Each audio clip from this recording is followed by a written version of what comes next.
మీ business ఏదైనా మీ ఊర్లో promotion చేయాలంటే అది సుమన్ టీవీతోనే సాధ్యం. ఇప్పుడే సంప్రదించండి. గత 3 నెలలుగా ఎస్వి యూనివర్సిటీలో ముచ్చెమటలు పట్టిస్తున్నటువంటి చిరుత ఎట్టకేలకు బోనుకు చిక్కింది.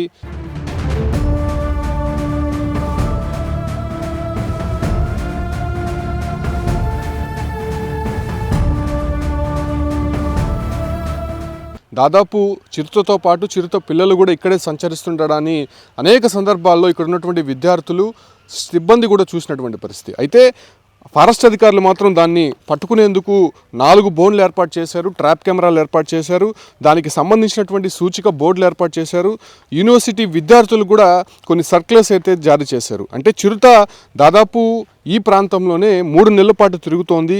అయితే పక్కనే ఉన్నటువంటి శేషాచల అటవీ ప్రాంతంకి ఆనుకొని ఉన్నటువంటి యూనివర్సిటీ ప్రాంగణంలో ఒక అటవీ ప్రాంతం లాగా ఉంటుంది. అయితే ఈ ప్రాంతంలో జింకలతో పాటు దుప్పిలు, ఏదైతే వీధి కుక్కలు కూడా ఇక్కడ సంచరిస్తూ ఉంటాయి. సో వాటిని వేటాడడానికి ఇక్కడ పెద్ద సంఖ్యలో చిరుతలు వస్తున్నాయని చెప్పి కూడా అనేక సందర్భాల్లో విద్యార్థులు ఏదైతే అటవీశాఖ అధికారులకి రుజువులతో పాటు చూపించారు. అనేక సందర్భాల్లో వీడియోలు కూడా మనం చూసాం. అయితే ఎట్టకేలకు ఇవాళ వేదిక్ యూనివర్సిటీకి సమీపంలో ఉన్నటువంటి ఈ బోన్లో చిరుత చిక్కిందని చెప్పుకోవచ్చు. ఆడ చిరుతగా అధికారులు గుర్తించారు. దానికి 2.5 సంవత్సరం దాకా ఉంటుందని చెప్పి కూడా చెప్తున్నారు. అయితే ఈ బోన్ ఏర్పాటు చేసి దాదాపు 2 నెలలు అవుతోంది. అయితే 2 నెలల పాటు కూడా ఈ చిరుత ఈ బోన్లకి ఎక్కడా కూడా చిక్కకుండా తిరుగుతూనే ఉంది. అయితే దాదాపు ఈ ప్రాంతంలోనే తిరుగుతూ ఇక్కడ ఉన్నటువంటి జింకలను వేటాడి చంపినటువంటి ఘటన కూడా మనం చూసాం. సో అటువంటి పరిస్థితుల్లో ఫారెస్ట్ అధికారులు మాత్రం కొంత దీనిపైన ఇంట్రెస్ట్ చూపించి దాన్ని పట్టుకునే ప్రయత్నం అయితే చేశారు. ఎట్టకేలకు ఒక బోనికి ఒక చిరుత చిక్కినట్టయితే తెలుస్తుంది. సో దాంతోపాటు కూడా కొన్ని చిన్న పిల్లలు కూడా ఉన్నట్టయితే మాత్రం పగ్ మార్క్స్ ద్వారా గుర్తించారు. అయితే యూనివర్సిటీకి సంబంధించినటువంటి విద్యార్థులు, అదే రకంగానే ఇక్కడ ఉన్నటువంటి మెస్సులు కావచ్చు, లేదంటే ఎడ్యుకేషన్ బిల్డింగ్స్, మిగతా బిల్డింగ్స్కి సంబంధించినటువంటి ప్రాంతాల్లో ఈ చిరుత సంచారం అనేది రాత్రి సమయాల్లో ఎక్కువ కూడా కనిపిస్తూ ఉంటుంది. దానికి సంబంధించినటువంటి వీడియోలు కూడా మనం చూసే ఉంటాము. సో అటువంటి సందర్భాల్లో ఈ యొక్క చిరుత సంచారం అనేది కొంత ఇబ్బందికరంగా మారింది. యూనివర్సిటీ నుంచి ఇటువైపుగా వెళ్ళేటువంటి జూ పార్క్ రోడ్లో ఒక వ్యక్తి పైన చిరుత అమాంతంగా దాడి చేసిన అతనికి పూర్తిగా చేయి భాగం కూడా దెబ్బతిన్నటువంటి పరిస్థితి. అయితే ఈ ప్రాంతానికి చిరుత రావడానికి ప్రధానమైనటువంటి కారణము ఇక్కడ మనం ఒకసారి చూడొచ్చు. ఈ ప్రాంతంలో నీరు అనేది ఇప్పటివరకు ఉండేది. అయితే ఈ నీటిని తాగడానికి చిరుత, అదే రకంగానే చిరుతతో ఉన్నటువంటి చిరుత పిల్లలు కూడా వస్తున్నాయని చెప్పి కూడా గుర్తించారు. అయితే ప్రస్తుతం ఇదే ప్రాంతంలోనే చిరుత తిరుగుతోంది కాబట్టి దాన్ని ట్రాప్ చేయడానికి ఈ యొక్క బోన్ అయితే ఏర్పాటు చేశారు. దాంతోపాటు కూడా మనం ఇక్కడ చూస్తున్నాం ట్రాప్ కెమెరాలు కూడా ఏర్పాటు చేశారు. యూనివర్సిటీలో ఎక్కడైతే చిరుత సంచారం జరుగుతుందో ఈ జింకలు, అదే రకంగానే దుప్పిలు ఎక్కడైతే తిరుగుతుండాయో అదే ప్రాంతంలోనే చిరుతలు ఉన్నట్టు గుర్తించారు. కాబట్టి ఆ ప్రాంతాల్లో బోన్లు ఏర్పాటు చేశారు, ట్రాప్ కెమెరాలు ఏర్పాటు చేశారు. కాకపోతే ఎక్కడా కూడా చిరుత ఆనవాలనేది ఫారెస్ట్ అధికారులకి చిక్కలేదు. ఇక్కడ ఉన్నటువంటి యూనివర్సిటీకి సంబంధించినటువంటి విద్యార్థులు ఫోన్లో వీడియోలు తీయడమే తప్ప ఇక్కడ బోన్లకు కానీ లేకపోతే ట్రాప్ కెమెరాలకు కానీ ఎక్కడ కూడా దొరకనటువంటి పరిస్థితి. అయితే ఇవాళ తెల్లవారుజామున 5 గంటల ప్రాంతంలో ఇక్కడ అటవీశాఖ అధికారులు గుర్తించారు. ఈ బోనులోనే చిరుత పడింది.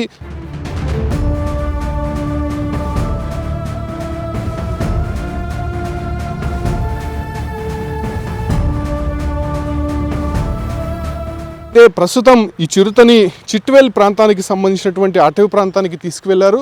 ఆ ప్రాంతంలో విడిచిపెట్టేటువంటి అవకాశం అయితే కనిపిస్తోంది.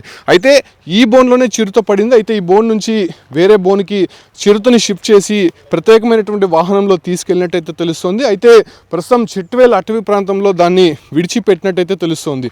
అయితే ఈ చిరుత సంచారం అనేది ఇంకా కొనసాగుతోందని చెప్పి ఇక్కడ ఉన్నటువంటి విద్యార్థులు చెప్తున్నారు. మొదట్లో అటవీ శాఖ అధికారులు మాత్రం ఇక్కడ చిరుత సంచారం అనేది ఎగ్జాక్ట్లీ చెప్పలేము. అయితే చిరుతతో పాటు కొన్ని ఏదైతే ఆ పగ్ మార్క్స్కి సంబంధించినటువంటి జంతువులు కూడా ఉంటాయి. సో అవేవైనా చూసి తప్పుగా అర్థం చేసుకున్నారా అనేటువంటి విషయాలు కూడా చెప్పారు. బట్ ఫైనల్గా ఇక్కడ ఉన్నటువంటి విద్యార్థులు కొన్ని వీడియోలు చూపించడము, చిరుత సంచారం జరుగుతున్నటువంటి ప్రాంతాల్లో విద్యార్థులు నేరుగా వెళ్ళి అక్కడ వీడియోలు తీయడము, దాన్నంతా కూడా ఫారెస్ట్ అధికారులకు చూపించడంతో వాళ్ళు ఒక అంచనాకు వచ్చి ఖచ్చితంగా చిరుత సంచారం జరుగుతోందని చెప్పి గుర్తించారు. మనం ఒకసారి ఈ ప్రాంతం అంతా గమనించవచ్చు. కంప్లీట్గా ఒక అటవీ ప్రాంతం లాగా ఉంటుంది. రాత్రి సమయాల్లో ఇక్కడ ఎవరు కూడా తిరగరు. కేవలం ఇక్కడ ఉన్నటువంటి విద్యార్థులు హాస్టల్స్కి వెళ్ళడానికి, యూనివర్సిటీస్ నుంచి అదే రకంగానే ఎడ్యుకేషన్ బిల్డింగ్స్ నుంచి హాస్టల్స్కి, మెస్కి వెళ్ళడానికి ఈ ప్రాంతాల్లో ఉన్నటువంటి రోడ్స్ని యూస్ చేస్తూ ఉంటారు. ఆ రోడ్స్లో వెళ్ళేటువంటి క్రమంలోనే ఈ చిరుత అనేది కనిపిస్తూ ఉంది. సో చాలామంది విద్యార్థులు కూడా భయాందోళనకి గురయ్యారు. యూనివర్సిటీకి సంబంధించినటువంటి అధికారులు కూడా ఉదయం 8 గంటల నుంచి సాయంత్రం 6 గంటల వరకే బయట తిరగాలి, మిగతా రాత్రి సమయాల్లో ఎవరు కూడా బయటకు రాకూడదని చెప్పి కూడా సర్క్యులర్ కూడా జారీ చేశారు. సో ఇంత భయం గుప్పట్లో బతుకుతున్నటువంటి విద్యార్థులకు సంబంధించి ఎట్టకేలకి ఒక ఉపశమనమనే చెప్పచ్చు. కంప్లీట్గా చిరుతకు సంబంధించినటువంటి ఆనవాళ్ళు కనిపించాయి. అప్పటి నుంచి కూడా దాన్ని పట్టుకోవడానికి ప్రయత్నించారు. దాదాపు 3 నెలల పాటు ముచ్చెమటలు పట్టించినటువంటి చిరుత ఎట్టకేలకు బోన్కి చిక్కింది. బట్ చిరుత ఎపిసోడ్ అనేది ఇక్కడతో ముగియలేదు. ఇంకా చిరుత పుల్లలు తిరుగుతున్నాయి. దాంతోపాటు కూడా ఒక మగ చిరుత కూడా ఇక్కడ తిరుగుతున్నట్టయితే గుర్తించారు అధికారులు. అయితే దాన్ని కూడా ట్రాప్ చేయడానికి ఈ ట్రాప్ కెమెరాలతో పాటు ఈ బోన్లు కూడా ఇంకా కంటిన్యూ చేస్తారు. ఇక్కడే పెట్టి దాన్ని మానిటరింగ్ చేసేటువంటి ప్రయత్నం చేస్తున్నారు. ఏదైతే ప్రతిరోజు కూడా ఉదయం ఎక్కడైతే చిరుత బోన్లు ఏర్పాటు చేశారో ఆ ప్రాంతాలంతా కూడా సందర్శించే ప్రయత్నం చేస్తుంటారు. అయితే ఇవాళ ఉదయం 5 గంటల ప్రాంతంలో అటవీ శాఖ అధికారులు ఇక్కడికి రావడంతో చిరుత ట్రాప్లో పడినట్టయితే గుర్తించారు. అయితే వెంటనే ఇక్కడ నుంచి ప్రత్యేకమైనటువంటి వాహనంలో చిట్వేల్కి తరలించారు. ప్రస్తుతం అటవీ ప్రాంతంలో విడిచిపెట్టనున్నారనేటువంటి ఇన్ఫర్మేషన్ మాత్రం వస్తుంది. ఎట్టకేళ్లకు ఏదైతే యూనివర్సిటీకి సంబంధించినటువంటి వేదిక్ యూనివర్సిటీ కావచ్చు, అగ్రికల్చర్ యూనివర్సిటీ, ఎస్వి యూనివర్సిటీ, ఇలా యూనివర్సిటీ ప్రాంగమంతా కూడా ఒక అటవీ ప్రాంతాన్ని తలపించే విధంగా ఉంటుంది.